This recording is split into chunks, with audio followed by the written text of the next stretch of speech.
Este Gobierno sigue desgranando en cada Consejo de Gobierno inversiones que tienen que ver con este compromiso. Un Gobierno que cumple lo que promete y que avanza no solo en ese compromiso, sino en inversiones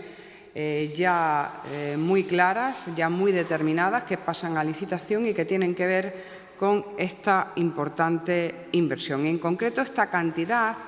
complementaria se va a destinar a la contratación de los diferentes servicios de asistencia técnica, de dirección, ejecución, control, vigilancia y coordinación de la seguridad para estas importantes obras logísticas en la región. Se licitarán 2 contratos, por una parte, uno de 459.000 euros para la asistencia técnica necesaria en las obras de la plataforma logística y otro que ha autorizado también el Consejo de Gobierno por importe de 865.000 euros para las 3 conexiones ferroviarias.